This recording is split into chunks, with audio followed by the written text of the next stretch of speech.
मीनू, सनी रो रहा है। सब्जी गैस पर चढ़ाई है और दूध गर्म हो रहा है। आँच तो कम कर दिया है, लेकिन फिर भी बीच में एक बार देख लेना, प्लीज़। बोलकर सनी को दूध पिलाने अपने कमरे में चली गई। इधर मीनू अपनी माँ से सिर में तेल लगवा रही थी और अपनी बड़ी भाभी की बात सुनते ही कहने लगी, क्या माँ, अपनी बहू को आपने बताया नहीं कि मैं यहाँ आराम करने आती हूँ, काम करने नहीं। वहाँ तो दिन भर काम करती रहती हूँ, अब यहाँ भी। मैं नहीं जाऊँगी सब्जी देखने। आपको जाना है तो जाकर देखो, इतराते हुए मीनू ने कहा। फिर उसने कहा, मैं भी तो अपनी ससुराल में चकर घिरनी की तरह चलती रहती हूँ और मेरी नंदों के आने पर जमकर उनकी खातिरदारी भी करती हूँ और मदद के नाम पर वे ठेंगा दिखा देती हैं।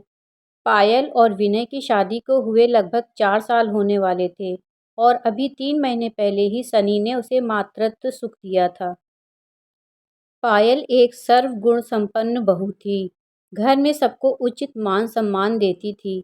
जब उसकी सास हाथ बटाती तो वो कह देती, माँ जी, इतने सालों तक तो आप सबकी देखभाल करती आई हैं, अब बस आप अपना ख्याल रखिए और अपने पसंद के कामों में अपना समय व्यतीत कीजिए। जब से सनी आया है, पायल का काम दोगुना हो गया है। दिन का आधा समय से अधिक तो सनी की देखभाल में ही निकल जाता था और बाकी बचे समय में घर के काम। पायल की सास बहू की मदद करने में कभी भी पीछे नहीं हटती। जब पायल सनी को संभाल रही होती, उसकी सास सब्जी काट देती, आटा गूंद कर रख देती थी। इससे पायल की बहुत मदद हो जाती थी। पायल की एक छोटी ननद मीनू, जिसकी शादी हो गई थी और देवर अभी पढ़ाई कर रहा था। मीनू जब भी आती, पायल उसकी खातिरदारी में कोई कसर नहीं छोड़ती। पर घर में छोटे बच्चे की होने की वजह से अब उतना नहीं कर पाती जितना पहले करती थी।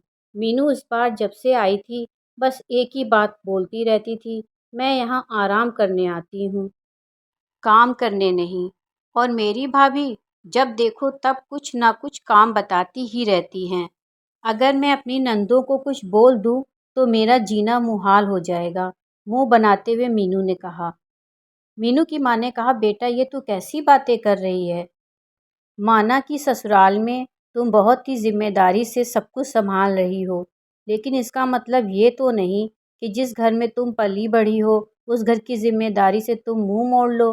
पायल तेरी बड़ी भाभी है, पहले तो उसने तुझसे कभी कुछ नहीं कहा, कोई भी काम करने के लिए।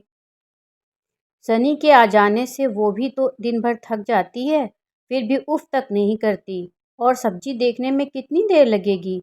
मैं कल रहूँगी या ना रहूँगी, लेकिन तुझे अपनी भाभी के साथ ही अपना मायका बनाकर रखना पड़ेगा, तभी तो वो भी तुझे इसी परिवार का सदस्य मानकर तेरी फिक्र करेगी। जब भी तू आएगी यहाँ, वही तुझे मान सम्मान देगी। ये छोटी छोटी बातें ही कल को बड़ी बन जाती हैं बेटा, समझाते हुए मीनू की माँ ने कहा।